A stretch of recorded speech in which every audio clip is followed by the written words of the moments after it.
நம்மளுடைய வாஸ்து பயணத்தில் இன்றைக்கி பார்க்கக்கூடிய ஒரு விஷயம், நம்முடைய நேயர் கேட்ட ஒரு கேள்வி தான். சார், அடுக்குமாடி குடியிருப்பு இருக்குது, அதுக்கு வந்து வாஸ்து வந்து ஒவ்வொரு ஃப்ளோருக்குமே வந்து வாஸ்து பார்க்கணுமா? இல்லை நம்மளே வந்து ஒரு 3 ஃப்ளோர் கட்டுறோம் அப்படின்னா அதுலேயும் 2வது மாடிக்கு, முதல் மாடிக்கு, 3வது மாடிக்கெலாம் வாஸ்து பொருந்துமா?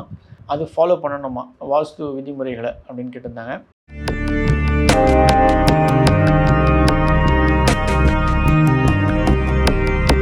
நமஸ்காரம். ரகசிய உண்மை நேயர்கள் அனைவருக்கும் என்னுடைய அன்பான வணக்கங்கள், வாழ்த்துக்கள். அடியார்கள் வாழ, ரங்கன் நகர் வாழ, சுடகோப்பந்தன் தமிழ் நூல் வாழ, கடல் சூழ்ந்த மண்ணுலகம் வாழ, மணவாள மாவனியே இன்னும் ஒரு 100 ஆண்டு வாழியே. நிச்சயமாக வாஸ்து அப்படின்றது வந்து எத்தனை மாடி நீங்கள் கட்டினாலும் அதுக்கு நம்ம அவசியம் பார்க்க வேண்டியது முக்கியத்துவம் உண்டு. நீங்கள் இன்னும் சிம்பிளாக சொல்லணும் அப்படின்னா, நீங்கள் வந்து உங்களுடைய கிரவுண்ட் ஃப்ளோர் வீடு கட்டுறீங்க, அதில் பிரம்மஸ்தானம் பார்க்கணும், நடுப்பகுதி. ஃபஸ்ட் ஃப்ளோருக்கும் அந்த ரூல் பொருந்தும். Second floor, third floor, infinity floors நீங்கள் கட்டினாலும் எல்லாத்துக்குமே பிரம்மஸ்தானம் அப்படின்றது பொருந்தும். எப்படி பிரம்மஸ்தானம் அப்படின்ற ஒரு விஷயம் எல்லா ஃப்ளோருக்கும் பொருந்தும் அப்படின்னும் போது அந்த இடத்துலையும் வந்து தென்மேற்கு இருக்கும். ஏன்னா பிரம்மஸ்தானம்னு பார்க்கும்போது நடுப்பகுதி, அதை சுற்றி இருக்கின்ற 4 மூலைகளும் வந்து பொருந்துத்தால் தான் நம்ம பிரம்மஸ்தானம் பார்க்குறோம். ஸோ எல்லா ஃப்ளோர்லேயும் நம்ம அவசியம் வந்து வாஸ்து சாஸ்திரத்துடைய ரூலை பொருத்தி பார்க்க வேண்டியது, அது பொருத்தத்தோடு தான் நம்ம வந்து வீடு கட்டுவதும் மிக மிக முக்கியமான ஒரு விஷயம்.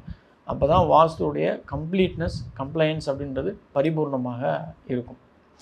ஃபஸ்ட் ஃப்ளோருக்கு மட்டும் நம்ம கட்டிட்டோம், கிரவுண்ட் ஃப்ளோரில் கட்டிட்டோம், மற்ற எந்த ஃப்ளோருக்கும் தேவையில்லை, மேலே இஷ்டத்துக்கு நம்ம பாத்ரூம் கட்டிக்கலாம், நம்ம இஷ்டத்துக்கு வந்து நம்மளுடைய பெட்ரூம் போட்டுக்கலாமா அப்படின்னா அது தவறு. இது இன்னும் சிம்பிளாக சொல்லணும் அப்படின்னா, மேக்னெட் அப்படின்ற ஒரு விஷயம் எப்பயுமே வந்து நார்த் போல் சவுத் போல் காமிக்கும். அது நீங்கள் எவ்வளோ துண்டாக உடைத்தாலும் திருப்பி அது நார்த் போல் சவுத் போல் தான் காமிக்கும். அதுபோல் தான் வாஸ்துவும். 4 திசைகள் 8 திக்குகள் அப்படின்னா எந்தெந்த சின்ன சின்ன இடமாக இருந்தாலும் அது நிச்சயமாக பொருந்தும். இதில் திருப்பி ரொம்ப நுணுக்கமாக சொல்லக்கூடிய ஒரு விஷயம் அப்படின்னா, அப்போ 600 வீட்டில் ஸ்கொயர் ஃபீட்டில் வீடு கட்டலாமே சார்? நிச்சயமாக கட்ட முடியாது. ஏன்னா நம்ம கொண்டு வர அம்யூனிட்டிஸ் வந்து உள்ளே கொண்டு வர முடியாது.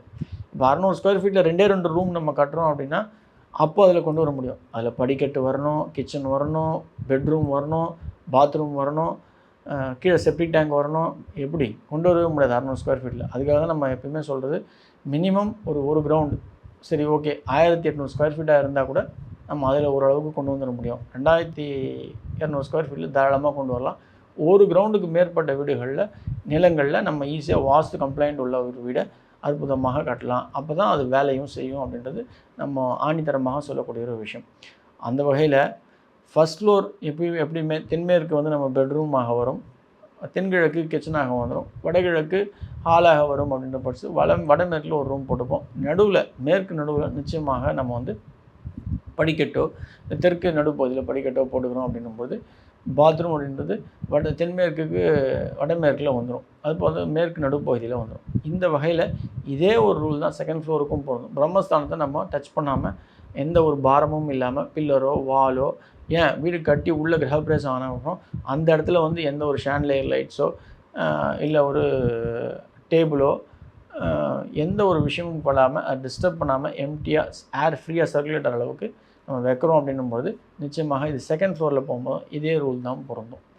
நிறைய பேர் செய்யக்கூடிய தவறு என்ன அப்படின்னா, செகண்ட் ஃப்ளோரில் வந்து வாடகைக்கு நாங்கள் கொடுக்க போகிறோம், அந்த இடத்துல வந்து நாங்கள் வந்து பாத்ரூம் தென்மேற்கில் கட்டிடுறோம், அவங்களுக்கு தென்கிழக்கில் ஒரு ரூம் போட்டு கொடுத்துட்றோம், இல்லை அப்படின்னா அப்படியே ஆப்போசிட்டாக தென்மேற்கில் பாத்ரூம் கட்டிட்டு வடமேற்கில் ஒரு ரூம் போட்டு கொடுத்துட்றோம்.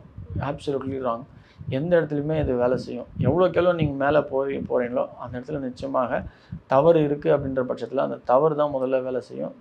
சரியாக இருக்கின்ற விஷயம் வந்து கொஞ்சமாகத்தான் அதனுடைய பலாபலனை கொடுக்கும் அப்படின்றது நிதர்சனமான உண்மை. இது என்னுடைய அனுபவத்தில் நாங்கள் பார்க்கக்கூடிய ஒரு விஷயம். எங்களுடைய ரிசர்ச் ஃபைண்டிங்கில் இது ப்ரூவனான ஒரு விஷயம். ஆகையால் பரிபூர்ணமாக வாஸ்துடைய பலம் உங்களுக்கு வந்து அதனுடைய முக்கியத்துவம் தெரிந்து அதனுடைய பலாபலனை நீங்கள் அனுபவிக்க வேண்டும். நீங்கள் வாழற உங்களுடைய இந்த ஜென்மத்திலையும் உங்களுடைய மக்கள், அதாவது ஃப்யூச்சர் ஜெனரேஷனும் அதனுடைய மகத்துவம் அறிந்து வாழணும் அப்படின்னா நிச்சயமாக எல்லா ஃப்ளோர்லேயும் அமைப்புகளோட நீங்கள் வந்து வாஸ்து பலம் பொருந்தி அமைச்சிக்கிறது சாலச் சிறந்தது. எந்த ஒரு தவறும் இல்லாமல் இருக்கிறது ரொம்ப ரொம்ப நல்லது. எந்த ஒரு தவறு அப்படின்னா ஒரு சில தவறுகள் வந்து நம்ம அவாய்ட் பண்ண முடியாமல் வந்துடும். அந்த வகையில் வந்து அவாய்டபிள் மிஸ்டேக்ஸ் வந்து நம்ம வந்து பண்ணுறது இட் இஸ் ஓகே.